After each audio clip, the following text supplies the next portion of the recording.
नमस्कार मुलांनो, कसे आहात तुम्ही? आय होप तुम्ही सगळे मजेत असाल.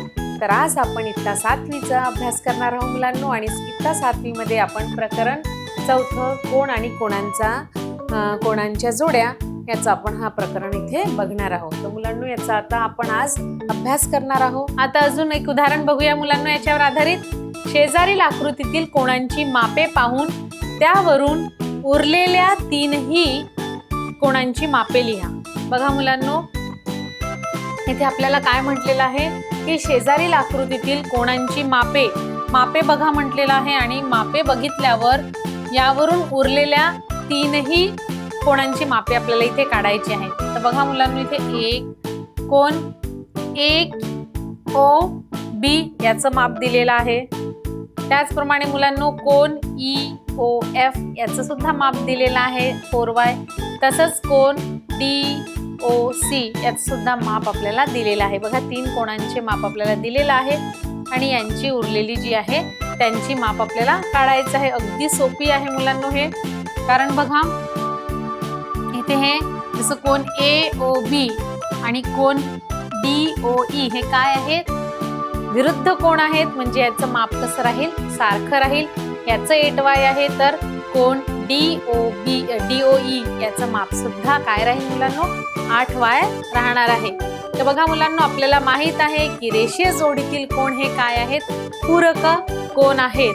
म्हणजेच बघा, रेषीय जोडीतील कोण जे असतात ते पूरक कोण असतात, म्हणजेच त्यांच्या मापांची बेरीज 180 अंश येते. तर बघा मुलांनो, इथे कोण AOF दिलेला आहे. बघा कोण AOF आणि कोण AOF आणि कोण AOB आपल्याला दिलेला आहे, आणि कोण BOC हे काय आहेत मुलांनो? हे रेषीय जोडीतील कोण आहेत, आणि म्हणून यांची बेरीज किती दिलेली आहे? 180 अंश दिलेले आहे. तसंच बघा मुलांनो, बघा कोण AOF म्हणजे हा कोण AOF, AOB म्हणजे हा AOB, त्याचप्रमाणे कोण BOC. बघा हे काय आहेत? तीनही कोण हे रेषीय जोडीतील कोण आहेत मुलांनो. बघा कोण AOF, कोण AOB आणि कोण BOC हे काय आहेत? रेषीय जोडीतील कोण आहेत, म्हणून यांच्या मापांची बेरीज 180 अंश आहेत.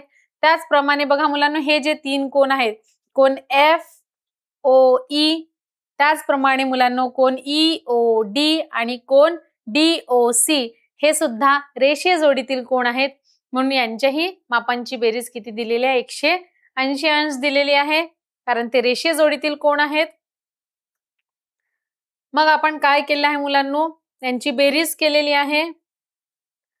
इथे बघा, तर 8y म्हणून बघा आपण AOF चं आपल्याला माप माहित नाही, म्हणून AOF जशाच्या तसं लिहिलं. AOB चं माप माहित आहे 8y म्हणून लिहिलं, आणि BOC चं माप आपल्याला माहित नव्हतं, इथे बरोबर 180 अंश लिहिलेला आहे. आणि मग बघा मुलांनो,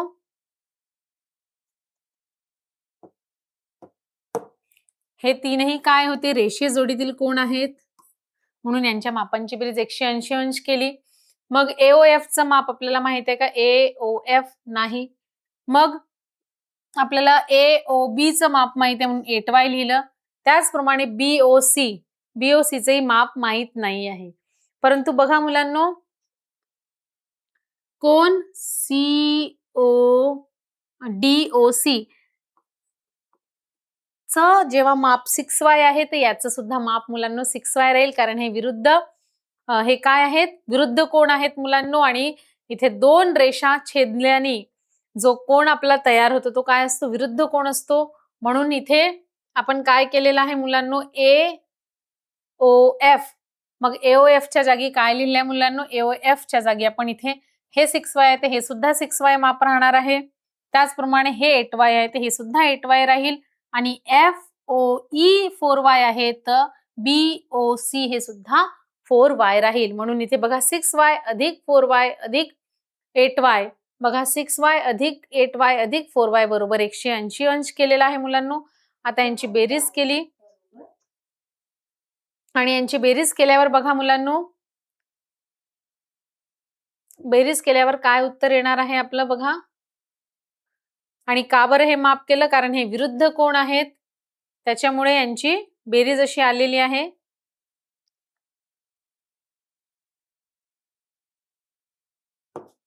बघा मुलांनो, जसं AOF आणि AOB आणि BOC हे काय आहेत, हे रेषे जोडीतील कोण आहेत, म्हणून यांच्या मापांची बेरीज 180 अंश दिली. पण बघा क्लिअर डायग्राम वरून आपल्याला समजते, आकृतीवरून, की DOC चा विरुद्ध कोण कोणता आहे मुलांनो, AOF हा काय आहे, याचा विरुद्ध कोण आहे. तसंच FOE चा विरुद्ध कोण कोणता आहे, BOC आहे, म्हणून हा 4y झाला. त्याचप्रमाणे AOB चा विरुद्ध कोण कोणता आहे मुलांनो, DOE आहे. कारण हे दोन आपण बघितलं आहे प्रकरणामध्ये की दोन रेषांनी छेदल्याने जो कोण तयार होतो, परस्परांना दोन रेषा जेव्हा परस्परांना छेदतात, एका छेदनबिंदू मध्ये O मध्ये ह्या छेदलेल्या आहेत. कोणत्या रेषा मुलांना बघा, रेषा DA आणि रेषा BE ह्या छेदलेल्या आहेत. आणि जो कोण तयार झालेला आहे तो कोण कसा असतो, मग परस्पर विरुद्ध कोण जो असतो तो विरुद्ध कोणांचं माप कसं असते, सारखं असते. म्हणून हे 6y आहे तर हे सुद्धा 6y राहील, हे 8y आहे तर हे सुद्धा 8y राहील, हे 4y आहे तर हे सुद्धा 4y राहील. मग यांची आपण बेरीज करूया मुलांनो. 6 आणि 4 10, 10 आणि 8 18, म्हणजे इथे काय येईल मुलांनो, 18y बरोबर 180 अंश येईल. म्हणजेच y बरोबर किती येईल मुलांनो, 180 छेद 18, म्हणजेच 18 आहे 180, म्हणजे y बरोबर किती येईल मुलांनो, 10 हे आपल्याला माप येणार आहे. आणि मग ती किंमत प्रत्येक ठिकाणी आपण ठेवली तर आपलं उत्तर येणार आहे. आताच मी जसं सांगितलं, याचंही माप 6y राहील, याचंही 8y राहील, याचंही 4y राहील. का बरं राहील तेही सांगितलंय, कारण रेषा AD आणि रेषा EB हे काय आहे, परस्परांना एका O ह्या बिंदूमध्ये छेदलेले आहेत आणि त्यांच्यामुळे मग जो कोण तयार होतो त्या विरुद्ध कोणांची जी मापे असते ती कशी सारखी असते. तर इथे बघा, कोण AOF याचा विरुद्ध कोण आहे, कोण DOC. त्याचप्रमाणे मुलांनो बघा, DOE चा विरुद्ध कोण आहे AOB आणि FOE चा विरुद्ध कोण आहे BOC. आणि विरुद्ध कोणांची मापे कशी असतात, सारखी असतात. म्हणून इथे बघा AOF. आता बघा AOF चा विरुद्ध कोण कोणता आहे, DOC, म्हणजेच त्याचं माप आपण 6y लिहूया. त्याचप्रमाणे मुलांनो BOC बघा, BOC बघा, BOC याचा विरुद्ध कोण कोणता आहे मुलांना सांगा. Very good. BOC चा विरुद्ध कोण आहे, EOF, म्हणजेच त्याचं माप 4y आहे. म्हणून इथे 4y लिहूया बरोबर 180 अंश. मग सांगा मुलांना, यांची बेरीज करूया, किती येणार आहे. 6 आणि 4 10, 10 आणि 8 18y. 18y बरोबर 180 अंश येईल मुलांनो. म्हणजेच y बरोबर किती येईल, 180 अंश डिवाइड बाय 18, म्हणजेच इथे 10 अंश. म्हणजे y ची किंमत किती आली आहे मुलांनो, y ची किंमत आलेली आहे 10 अंश, म्हणजेच 10 डिग्री. आता बघा, आपल्याला उरलेल्या 3 कोणांची मापे काढायची होती, तर आपण आता बाकीच्या ज्या कोणांची मापे आपण काढूया. जसं आता ज्याचं 6y आहे तर किती येईल मुलांनो, 6 गुणिला y करूया. जसं बघा, इथे माप कोण AOF आहे, माप कोण AOF बरोबर याचं कोणतं विरुद्ध कोणाचं माप कसं असते, सारखं असते. याचा विरुद्ध कोण कोणता आहे, DOC. माप कोण DOC बरोबर किती अंश आहे मुलांनो, 6y आहे. याचं माप 6y, त्याचंही 6y राहील. y च्या जागी आपण 10 लिहूया मुलांनो. म्हणजे 10 गुणिला 6 म्हणजेच 60. यांचं माप किती येईल मुलांनो, 60 अंश येईल. त्याचप्रमाणे बघा मुलांनो, आता आपण दुसरं घेऊया की माप कोण AOB. माप कोण AOB. सांगा मुलांनो, याचा विरुद्ध कोण कोणता आहे, अगदी बरोबर. माप कोण AOB चा विरुद्ध कोण DOE. DOE. DOE म्हणजे याचं माप 8y आहे, तर याचंही सुद्धा 8y राहील मुलांनो. मग आपण y च्या जागी किती लिहूया मुलांनो? y ची किंमत इथे 10 आलेली आहे, म्हणून इथे 10 गुणिला 8 करूया, म्हणजे 80 अंश येईल. त्याच प्रकारे बघा आता तिसरं कोण राहिलेलं आहे आपलं 4y, म्हणजे बघा EOF. मग आता आपण लिहूया मुलांनो, माप कोण EOF. EOF अधिक, सॉरी अधिक नाही, याचा विरुद्ध कोण लिहूया मुलांनो? EOF याचा विरुद्ध कोण कोणता येईल मुलांनो? COB. COB बरोबर किती येईल मुलांनो? याचं माप किती आहे? 4y, तर याचं सुद्धा 4y राहील. आणि y च्या जागी काय लिहू? 10 लिहू, म्हणजे याचं 40 अंश येईल. म्हणजेच बघा यांचे माप किती येतील? तीनही ज्या कोणांची माप शोधायला लावलं, एका कोणाचं माप 60 अंश, एकाचं ज्या दोन कोण आहेत त्यांचं 60 अंश, बाकी दोन कोणांचं 80 अंश आणि राहिलेल्या दोन कोणाचं अंश माप जे आहे ते 40 अंश येईल. म्हणजेच बघा मुलांनो, जे 4y आहे, म्हणजे 4y च्या जागी किती आलेला आहे? 40 अंश. 8y च्या जागी 80 अंश. 6y च्या जागी 60 अंश. म्हणजे आपण म्हणू शकतो की माप कोण FOA बरोबर माप कोण DOC बरोबर किती? 60 अंश आहे. त्याचप्रमाणे माप कोण AOB बरोबर माप कोण DOE बरोबर 80 अंश. आणि थर्ड माप कोण DOC बरोबर माप कोण FOA बरोबर 60 अंश. अशा प्रकारचे माप निघाले आहेत मुलांनो. बघूया आपण स्पष्टीकरण. बघा AOF अधिक 8y बरोबर BOC. त्याच्यानंतर इथे 6y अधिक 8y अधिक 4y बरोबर 180 आलाय मुलांनो. मग बघा AOF हा COD चा विरुद्ध कोण आहे आणि FOE हा BOC चा काय आहे? विरुद्ध कोण आहे. बघा इथे जो FOE याचा विरुद्ध कोण BOC आहे. मग ह्या तिघांची बेरीज केली तर 18y बरोबर 180 आला आहे. आणि मग y बरोबर 180 डिवाइड बाय 18 करूया, म्हणजेच y बरोबर किती? 10 आलेला आहे. मग बघा AOF बरोबर 6y म्हणजेच 60. तसंच बघा AOF बरोबर 6y म्हणजे AOF च्या अपोजिट साइड DOC यांचं सारखं माप आहे मुलांनो. तसंच माप कोण BOC बरोबर माप FOE बरोबर 4y, म्हणजे 4 गुणिला इथे 10 केलं 40 आलेला आहे. त्याचप्रमाणे माप कोण DOE बरोबर माप कोण AOB बरोबर 8y आणि 8 गुणिला 10 केलं म्हणजे 80 आलेला आहे मुलांनो. आणि बघा कारण DOE हा AOB चा विरुद्ध कोण आहे. बघा मुलांनो, जो DOE आहे याचा विरुद्ध कोण AOB हा आहे मुलांनो. तर अशा प्रकारे हे आपल्याला जे तीनही कोण दिलेले होते त्याचे माप आपण काढलेले आहे मुलांनो. आणि इथे आपलं हे प्रकरण संपलेलं आहे मुलांनो.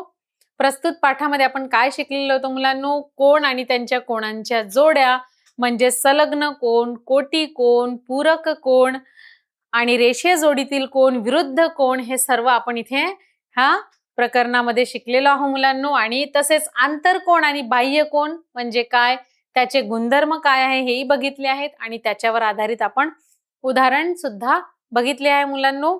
आणि आय होप तुम्हाला हे प्रकरण समजलं असेल. तर मुलांनो आता त्याच्यावर आधारित आपण सराव बघूया. तर बघा, सरावात नेहमीप्रमाणे आपल्याला काही प्रश्न दिलेले आहेत आणि प्रत्येकी प्रश्नांचे 2 आपल्याला इथे पर्याय दिलेले आहेत. तर चला पहिला प्रश्न बघूया मुलांनो.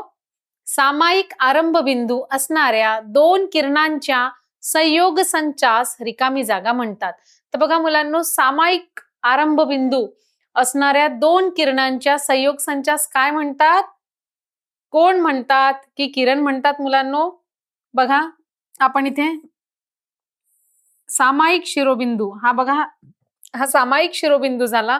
सामायिक आरंभबिंदू, हा आरंभबिंदू काय आहे? सामायिक आहे. सामायिक आरंभबिंदू असणाऱ्या दोन किरण, तर ह्या दोन किरणांपासून जो तयार झालेला आहे आणि त्याचा आरंभबिंदू कसा आहे? सामायिक आहे. त्याला आपण काय म्हणतो? तुम्हाला कोणती आकृती दिसत आहे मुलांनो? किरणाची आकृती की कोण दिसत आहे? जसं याला आपण नाव दिलं ABC कोण. म्हणजेच उत्तर काय येणार आहे मुलांनो? कोण हे आपलं उत्तर आहे. आपण कोण वर क्लिक करूया मुलांनो, आणि बघा हे उत्तर आपलं अगदी बरोबर आहे. आता आपण दुसरा प्रश्न बघूया मुलांनो. ज्या कोणांच्या मापांची बेरीज 90 अंश असते त्यांना रिकामी जागा म्हणतात. त्यांना कोटिकोण म्हणतात की पूरक कोण म्हणतात? बघा मुलांनो, आपण अभ्यासामध्ये शिकलेलो आहोत की कोटिकोण म्हणजे काय? तर ज्या कोणांच्या मापांची बेरीज 90 अंश असते त्याला काय म्हणतो आपण? कोटिकोण म्हणतो. म्हणून आपण कोटिकोणवर क्लिक करूया, आणि हे सुद्धा उत्तर आपलं अगदी बरोबर आहे मुलांनो. आता आपण तिसरा प्रश्न बघूया. दोन समांतर रेषांना छेदिकेने छेदले असताना तयार होणाऱ्या आंतरकोनाची जोडी रिकामी जागा असते. बघा मुलांनो, दोन समांतर रेषांना छेदिकेने छेदले असता तयार होणाऱ्या ज्या आंतरकोनांची जोडी आहे ती कशी असते मुलांनो? कोटिकोण असते की पूरक असते? अगदी बरोबर, ती पूरक असते. आणि हे सुद्धा उत्तर आपलं अगदी बरोबर आहे मुलांनो. आता आपण चौथा प्रश्न बघूया. जेव्हा दोन रेषा परस्परांना छेदतात तेव्हा रिकामी जागा कोणांच्या जोड्या एकरूप असतात? तर बघा मुलांनो, जेव्हा दोन रेषा परस्परांना, बघा ह्या समजा दोन रेषा आहेत आणि परस्परांना छेदतात तेव्हा कोणांच्या ज्या जोड्या तयार होतात, जोड्या एकरूप तयार होतात, त्या काय असतात मुलांनो? विरुद्ध असतात की पूरक असतात? अगदी बरोबर, त्या काय असतात? विरुद्ध असतात. आणि त्यांची मापे सुद्धा कशी असतात? सारखी असतात. म्हणून आपण विरुद्धवर क्लिक करूया, आणि हे सुद्धा उत्तर आपलं अगदी बरोबर आहे मुलांनो. आपण पुढचा प्रश्न बघूया. पाचवा प्रश्न आहे, रेषीय जोडीतील कोणांच्या मापांची बेरीज रिकामी जागा असते? तर बघा मुलांनो, रेषीय जोडीतील कोणांच्या मापांची बेरीज किती असते मुलांनो? 90 अंश असते की 180 अंश असते? अगदी बरोबर, रेषीय जोडीतील कोणांच्या मापांची बेरीज 180 अंश असते. आणि हे उत्तर आपलं अगदी बरोबर आहे. आता आपण सहावा प्रश्न बघूया मुलांनो. समभुज त्रिकोणातील प्रत्येक कोण रिकामी जागा असतात. बघा, समभुज त्रिकोण म्हटलं म्हणजे काय असतो? ज्या त्रिकोणाच्या तीनही कोण आणि तीनही बाजू कशा असतात? सारख्या असतात, त्याला आपण काय म्हणतो? समभुज त्रिकोण म्हणतो. तर बघा मुलांनो, समभुज त्रिकोणातील प्रत्येक कोण काय असतो? विशाल कोण असतो की लघु कोण असतो? अगदी बरोबर, तो काय असतो? लघु कोण असतो. तर बघूया मुलांनो, जसं समभुज त्रिकोण आहे, बघा मुलांनो इथे समभुज त्रिकोण आहे, त्यांच्या काय असतात? भुजा पण सारख्या असतात आणि त्यांचे जे कोण असतात ते सुद्धा कसे असतात? कोणांची मापे सुद्धा सारखी असतात, त्याला आपण समभुज त्रिकोण म्हणतो. आणि त्या त्रिकोणाचे प्रत्येक कोण असते ते काय असतात मुलांनो? विशाल कोण असतात की लघु कोण असतात? अगदी बरोबर, ते लघु कोण असतात. म्हणून आपण लघु कोणावर क्लिक करूया. हे सुद्धा उत्तर आपलं अगदी बरोबर आहे. आता आपण पुढचा प्रश्न बघूया मुलांनो. चौरसातील प्रत्येक कोण रिकामी जागा असतो? तर बघा, चौरस बघितला मुलांनो, चौरसातील प्रत्येक कोण हा किती अंशाचा असतो मुलांनो? काटकोण असतो की सरळ कोण असतो? प्रत्येक कोण हा काय असतो मुलांनो? काटकोण असतो. म्हणून आपण पर्याय क्रमांक 1 वर क्लिक करूया, कारण चौरसातील प्रत्येक कोण किती? 90 अंशाचा असतो, म्हणून तो काटकोण असतो. आता पुढील प्रश्न बघूया मुलांनो. 8वा प्रश्न आहे, घड्याळाचा मिनिट काटा 12 पासून एक फेरा पूर्ण करून पुन्हा 12 वर येतो. बघा मुलांनो, प्रश्न काय आहे? घड्याळाचा जो मिनिट काटा आहे तो 12 पासून एक फेरा पूर्ण करून पुन्हा 12 वर येतो, तेव्हा रिकामी जागा कोण तयार होतो? तर बघा मुलांनो, जसं घड्याळात इथे 12 वाजले आहेत आणि इथून तो घड्याळाच्या मिनिट काटापासून तो कोण तयार होतो आणि तो पुन्हा 12 वर येतो, तर तो कोणता कोण तयार होतो मुलांनो? शून्य कोण तयार होतो की पूर्ण कोण? अगदी बरोबर, तो पूर्ण कोण तयार होतो. आणि हे सुद्धा उत्तर आपलं अगदी बरोबर आहे. आता आपण 9वा प्रश्न बघूया मुलांनो. एन बाजू असलेल्या बहुभुजाकृतीच्या आंतरकोनांच्या मापांची बेरीज रिकामी जागा असते. तर बघा मुलांनो, आपण तक्ता अभ्यासामध्ये बघितलं होतं आणि त्याच्यामध्ये आंतरकोनांची जे मापांची बेरीज किती असते हे आपण बघितलं होतं. जसं त्रिकोणाची बघितली होती, चौकोनाची, पंचकोणांचं पण बघितलं होतं, अष्टकोन, सप्तकोन, अशा प्रकारचे वेगवेगळ्या कोणांच्या आंतरकोणांची बेरीज किती असते हे आपण त्या तक्त्यांमध्ये बघितलं होतं. परंतु इथे आपल्याला एन बाजू असलेल्या बहुभुजाकृतीच्या आंतरकोणांच्या मापांची बेरीज किती असते मुलांनो? तर त्यांच्या आंतरकोणांच्या मापांची बेरीज आपण 180 अंश गुणिला त्यांच्या ज्या बाजू घेतो आपण बहुभुजाकृतीच्या आंतरकोणांच्या बाजू किती घेतो मुलांनो? n-2. तर त्यांच्या आंतरकोणांच्या मापांची बेरीज किती येईल मुलांनो? 180 अंश गुणिला n-2 मीन्स n-2. ह्या सूत्रानुसार मुलांनो आपण तिथे यांची किंमत लिहिली की आपल्याला त्या आंतरकोणांच्या मापांची बेरीज आपल्याला मिळेल.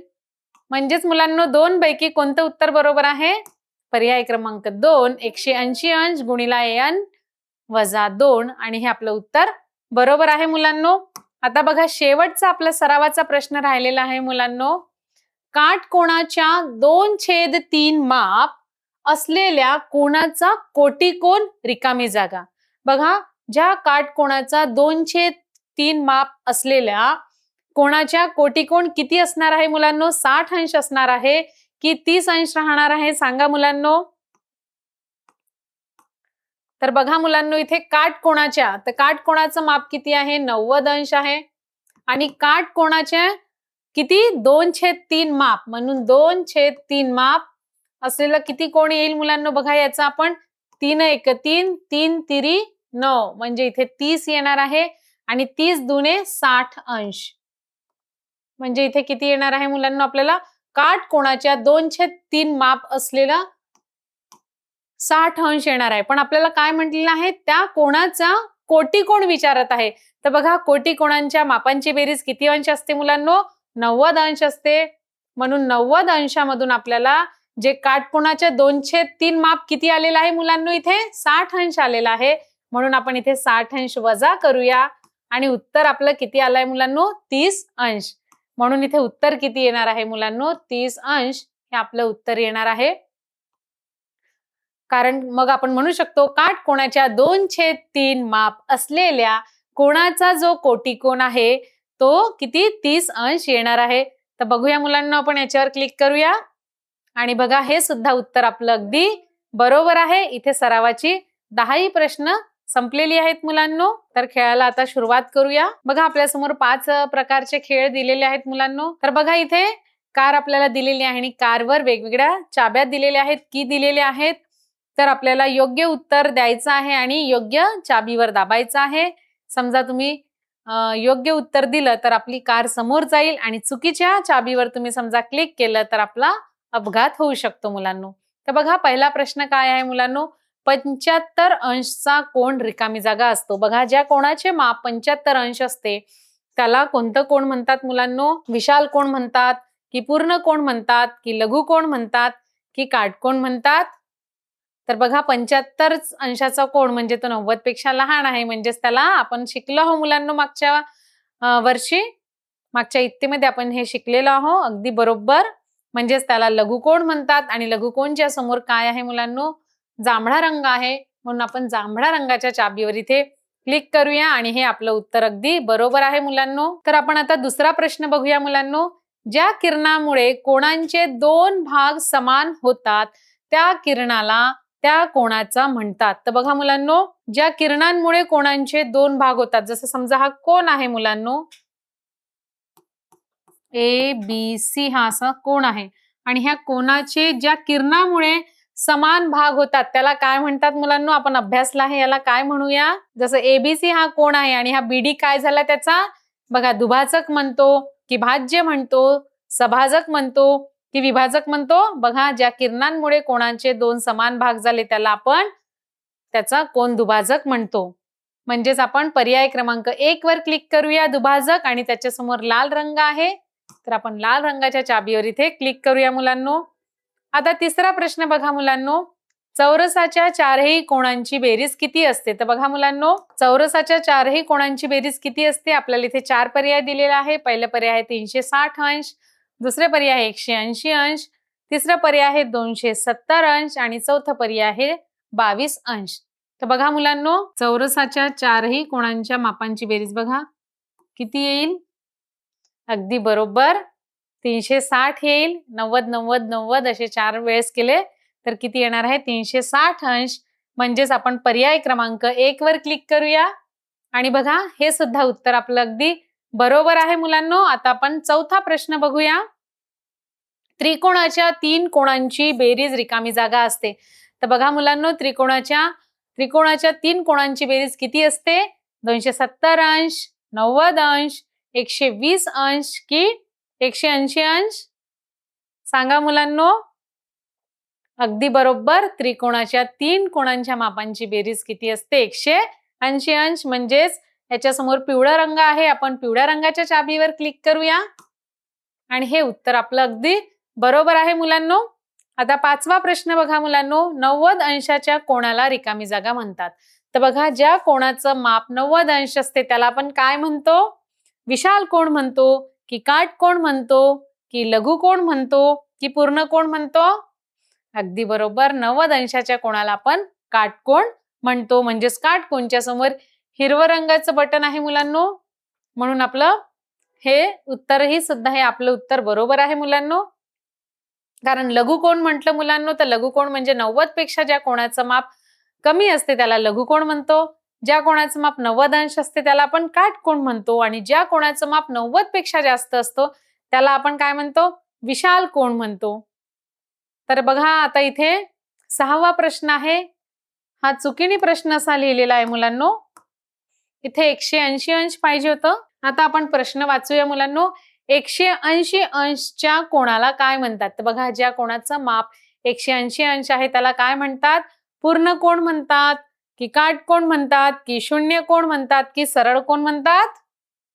अगदी बरोबर, कारण पूर्ण कोण म्हटलं तर त्याचं माप 360 अंश राहील. काटकोण म्हटलं तर किती राहील मुलांनो? अगदी बरोबर 90 अंश, म्हणून हाही पर्याय नाही, हाही पर्याय नाही. शून्य कोण म्हटलं तर त्याचं माप 0 राहील, हा सुद्धा पर्याय नाही. मग उरलेला जो पर्याय आहे सरळ कोण, तर सरळ कोणाचं माप किती असते मुलांनो? 180 अंश असते. म्हणून आपण पर्याय क्रमांक 4 वर क्लिक करूया आणि त्याच्यासमोर पिवळा रंग आहे म्हणून आपण पिवळ्या रंगाच्या चाबीवर इथे क्लिक करूया मुलांनो. आता 7वा प्रश्न बघा मुलांनो.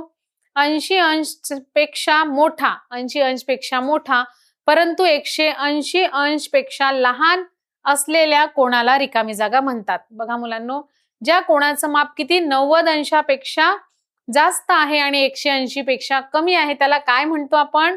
बघा, आपल्याला 4 पर्याय दिलेले आहे मुलांनो. विशाल कोण, काटकोण, सरळ कोण की लघु कोण? तर बघा, 90 अंशापेक्षा मोठा म्हणजेच तो काटकोण नाही आहे, काटकोणपेक्षा मोठा. पण 180 पेक्षा लहान आहे म्हणजेच तो कोणता आहे मुलांनो? विशाल कोण आहे. म्हणजे आपण पर्याय क्रमांक 1 वर क्लिक करूया मुलांनो. 1 च्या समोर लाल रंग आहे तर आपण लाल रंगाच्या चाबीवर इथे क्लिक करूया आणि आपलं हे उत्तर अगदी बरोबर आहे. आता 8वा प्रश्न बघूया मुलांनो. सरळ कोणाचे माप रिकामी जागा असते? तर बघा, सरळ कोणाचे माप किती असते मुलांनो? 120 अंश, 180 अंश की 90 अंश की 160 अंश? तर किती असते मुलांनो? सांगा. अगदी बरोबर, सरळ कोण म्हटलं की कसा कोण येणार आहे मुलांनो? हा झाला 90 आणि हा 90 म्हणजे किती होईल? हा झाला सरळ कोण, म्हणजे याचं माप किती राहील मुलांनो? 180 अंश. म्हणजेच आपण हिरव्या रंगाच्या बटनवर इथे क्लिक करूया मुलांनो आणि आपलं हे उत्तर अगदी बरोबर आहे. आता आपण 9वा प्रश्न बघूया मुलांनो. कोन मापकाच्या अर्धवर्तुळाकार कडेचे समान रिकामी जागा भाग केलेले असतात? बघा मुलांनो, कोन मापकाच्या अर्धवर्तुळाकार कडेचे, बघा हा जो कोन मापक आहे याच्या अर्धवर्तुळाकार कडेचे किती भाग केलेले असतात मुलांनो? अगदी बरोबर, 180 भाग केलेले असतात. म्हणून पर्याय क्रमांक 2 180 म्हणजे आपण हिरव्या रंगाच्या चाबीवर इथे क्लिक करूया आणि हे सुद्धा उत्तर आपलं अगदी बरोबर आहे. आता शेवटचा प्रश्न आहे मुलांनो, पूर्ण कोणाचे माप किती असतात? बघा आपण बघितलं काटकोणाचे माप 90 अंश असतो. बघा समजा हा काटकोण आहे तर याचं माप 90 अंश असतो. मग इकडे असं वाढलं 180 अंश म्हणजे हा सरळ कोन झाला आणि मग हा पुन्हा जो 12 पासून काटा फिरला आणि तो पुन्हा फिरत 12 वरच आला म्हणजेच पूर्ण कोन तयार होतो. म्हणजे त्याचं माप किती राहील मुलांनो? 360 अंश. म्हणजेच आपण पर्याय क्रमांक 3 वर क्लिक करूया आणि 360 च्या समोर जांभळा रंग आहे म्हणून आपण जांभळ्या रंगाच्या बटनवर चाबीवर क्लिक करूया आणि हे सुद्धा उत्तर आपलं अगदी बरोबर आहे. तर मुलांनो इथे आपला खेळ संपलेला आहे. खूप छान प्रकारे तुम्ही खेळ खेळलेला आहे आणि नक्कीच याच्यावरून समजून येते की तुम्हाला हा जो प्रकरण आहे कोण आणि कोणांच्या जोड्या हे जे प्रकरण आहे छान चांगल्या प्रकारे समजलं असेल की कोण म्हणजे काय आणि त्याचे वेगवेगळे प्रकार हे तुम्हाला इथे समजले असतील.